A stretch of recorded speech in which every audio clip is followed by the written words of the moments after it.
लोकसभा चुनाव 2024 के लिए समाजवादी पार्टी ने प्रत्याशियों की तीसरी लिस्ट जारी कर दी है। समाजवादी पार्टी ने एक के बाद एक कई लोकसभा सीटों पर प्रत्याशियों की घोषणा कर दी है। सपा ने कद्दावर नेता सुरेंद्र पटेल को वाराणसी लोकसभा सीट का कैंडिडेट बनाया है।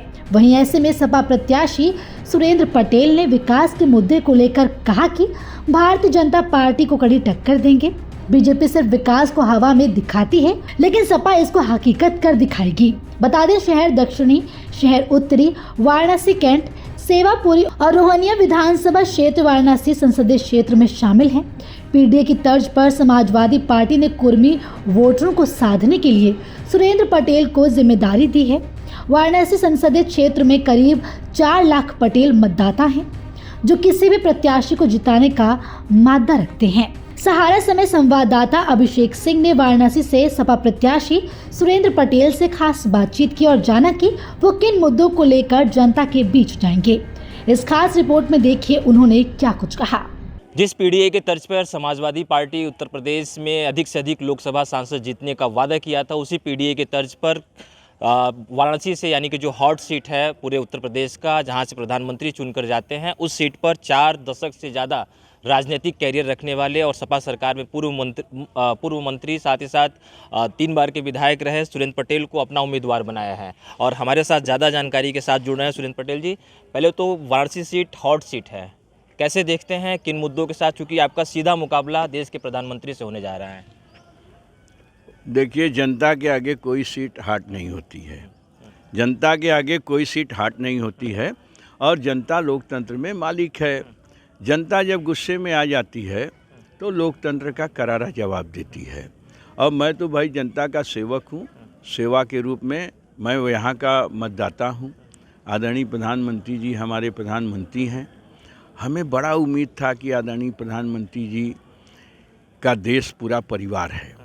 ये कहते भी हैं कि पूरा देश हमारा परिवार है।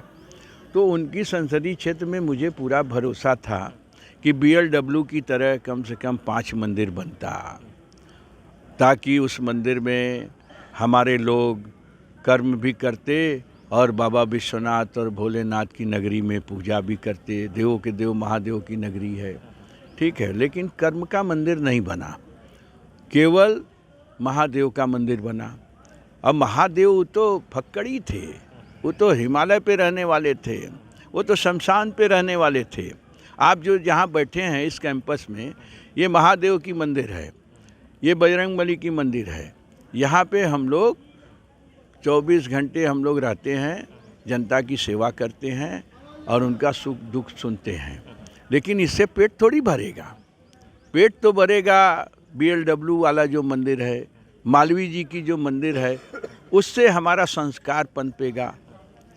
और बीएलडब्ल्यू की तरह जो मंदिर अगर 5 तो बन जाता, पंडित कमलापति त्रिपाठी ने एक मंदिर बनाया था और किसानों के लिए चंदौली में आदरणीय कमलापति त्रिपाठी ने नहरों का जाल बिछाया, किसान माला माल हो गया। कहा गया है कीत धन आन से अकीत धन धान से। सुनले है सरकारी गांव का कहावत हो, गाँव का है ना, आप गाँव का हमारे समझ से है। हाँ। एक चीज़ हम ये जानना चाहेंगे, ये जो वाराणसी सीट है, लगभग 3 से 4 लाख कुर्मी मतदाता है। आप खुद कुर्मी समाज से आते हैं और एक बड़ा प्रभाव होता है, क्योंकि 2 विधानसभा क्षेत्र रोहनिया और सेवापुरी कुर्मी बाहुल क्षेत्र है, पूरे बनारस में 4 लाख है।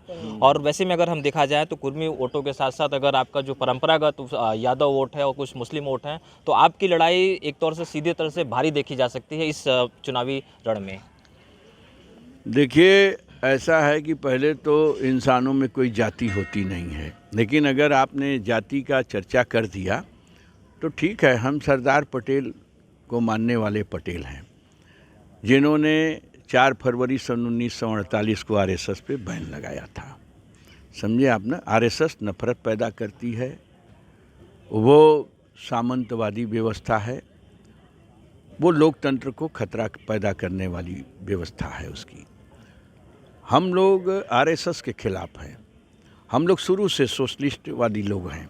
राजनारायण जी हमारे आदर्श रहे, आइडियोलॉजी थी। हम राजनीति में मैं उन्हीं की प्रेरणा से आया। और राजनारायण जी लोकतंत्र के लिए हमेशा लड़ते थे, चाहे वो देश के प्रधानमंत्री हों, चाहे पार्टी के अध्यक्ष हों। वो लोकतंत्र की मजबूती में हमेशा खड़ा हो जाते थे। तो हम लोग राजनारायण जी तो नहीं बन सकते, लाल बहादुर शास्त्री तो नहीं बन सकते, सरदार पटेल तो नहीं बन सकते, लेकिन उनके बताए रास्ते पर गांधी, अंबेडकर और लोहिया के रास्ते पर जरूर हमारा चलने का प्रयास है समाजवादियों का। और राष्ट्रीय अध्यक्ष जी ने हम पे भरोसा करके पीडीए के तहत और समाजवादियों के तहत हम पे भरोसा जताया है। तो हम काशी वासियों से कहेंगे ऐसे अवसर पे कि ये देवों के देव महादेव की नगरी है। काशी वासी एक बात मेरा स्वीकार करें, पार्षद से लेकर के और प्रधान से लेकर प्रधानमंत्री तक जो भी अगर झूठ बोले उसमें सुरेंद्र पटेल क्यों न हो, तो उसे लोकतांत्रिक तरीके से उसकी जमानत जब्त होनी चाहिए। एक चीज़ हम ये भी जानना चाहेंगे, ये सीट कांग्रेस को जा रही थी, लेकिन कल अचानक से राष्ट्रीय अध्यक्ष अखिलेश यादव ने इस सीट पर आपको प्रत्याशी घोषित किया, तो क्या हम मान के चले कि कांग्रेस आपके साथ या आपके खिलाफ? इंडिया गठबंधन है, इंडिया गठबंधन में जितने लोग हैं सभी लोग इस चुनाव को अपना लड़ेंगे। केजरीवाल जी हैं, लालू जी हैं, आपके समाजवादी पार्टी है, कांग्रेस है। मैं इंडिया गठबंधन का समर्थन हमको मिलेगा और इंडिया गठबंधन में कोई मतभेद नहीं है। ये केवल आप लोग मतभेद पैदा करते हैं, जो मीडिया के लोग हैं। कोई गठबंधन नहीं है। आप लोग कभी नहीं दिखाते कि एनडीए में मतभेद है कि नहीं। एनडीए में तो इतना मतभेद है कि जिसका कोई एमपी एमएलए नहीं है वो भी अपना सजनी हमहू राजकुमार, यह तो हाल अतवार सब कर भाई मीडिया वाले लोग। अब हम ये जानना चाहेंगे, काशी राजनीतिक केंद्र बनती चली जा रही है देश के लिए, क्या मैसेज होगा और क्या यहाँ से अगर हार जीत होती है तो एक बड़ा संदेश जाता है पूरे देश में? भाई हार, चुनाव में तो हार जीत न होगा, लोकतंत्र में तो हार ही जीत होता है। हम सम्मानजनक हार के लिए भी स्वीकार हैं। आए अगर जीत हो गई तो लोकतंत्र जीतेगा, ऐसा कोई थोड़ी बात है। और चुनाव में मैं तो हारा भी हूँ, जीता भी हूँ। अब जिसको ये अहम है कि मैं नहीं हारूंगा, मैं उसकी बात नहीं करता। मैं लोकतंत्र का सेवक हूँ, लोकतंत्र का पुजारी हूँ। हम किसानों की आमदनी दूना कैसे हो, यूथ हमारा स्ट्रांग कैसे हो, अगर हमें मौका मिला तो हम काशी में करके ये दिखाएंगे कि बनारस का किसान कैसे उसकी आमदनी दूना होगी। इस बात को हम करके दिखाएंगे और बताएंगे। मतलब हराएंगे बीजेपी प्रत्याशी को? हम हराने की बात नहीं कर रहे हैं, हम ये कह रहे हैं हमें अगर मौका मिला तो हम बनारस का किसान, जहां हमारा क्षेत्र है और आप जहां बैठे हैं, मैं यहां से जो 4 बार विधायक रहा हूं, मैंने गांव से शहर की दूरी को कम किया है। अब आप देखते हैं मैं आज भी गांव में रहता हूं, लेकिन गांव से शहर की दूरी को मैंने कम किया है और वो विकास के माध्यम से किया है। भाई हार, चुनाव में तो हार जीत न होगा, लोकतंत्र में तो हार ही जीत होता है। हम सम्मानजनक हार के लिए भी स्वीकार हैं। आए अगर जीत हो गई तो लोकतंत्र जीतेगा, ऐसा कोई थोड़ी बात है। और चुनाव में मैं तो हारा भी हूँ, जीता भी हूँ। अब जिसको ये अहम है कि मैं नहीं हारूंगा, मैं उसकी बात नहीं करता। मैं लोकतंत्र का सेवक हूँ, लोकतंत्र का पुजारी हूँ। हम किसानों की आमदनी दूना कैसे हो, यूथ हमारा स्ट्रांग कैसे हो, अगर हमें मौका मिला तो हम काशी में करके ये दिखाएंगे कि बनारस का किसान कैसे उसकी आमदनी दूना होगी। इस बात को हम करके दिखाएंगे और बताएंगे। मतलब हराएंगे बीजेपी प्रत्याशी को? हम हराने की बात नहीं कर रहे हैं, हम ये कह रहे हैं हमें अगर मौका मिला तो हम बनारस का किसान, जहां हमारा क्षेत्र है और आप जहां बैठे हैं, मैं यहाँ से जो 4 बार विधायक रहा हूँ, मैंने गांव से शहर की दूरी को कम किया है। अब आप देखते हैं मैं आज भी गांव में रहता हूँ, लेकिन गांव से शहर की दूरी को मैंने कम किया है और वो विकास के माध्यम से किया है। कैंट से लेकर मोहन सराय तक, बाबतपुर से लेकर भदोही तक, मालवीय जी की मूर्ति से चारों तरफ, बीएचयू के चारों तरफ इनर रिंग रोड, और आपके गंगा में 4 पुल और कैंट पर पुल, कज्जाकपुरा में पुल, ये सब मैंने डीपीआर बनवा करके शुरू करवाया था। मड़ुआडी का पुल मैं 9 महीने में बनवा दिया। उद्घाटन मैं न करने पाऊँ, रेलवे ने 3 साल बाद उसको बनाया 40%, ताकि सुरेंद्र पटेल न फीता काट दे। कैंट का पुल भी मैंने ही बनवाया। तो अब क्या कहा जाए। एक आखिरी सवाल, आपने कहा कि जीत हुई तो लोकतंत्र की जीत हुई, दूसरा कहा कि आपको मौका मिलेगा तो हम बताएंगे। आप मौका की पहली सीढ़ी भी आप चढ़े, एक छोटा सा जवाब।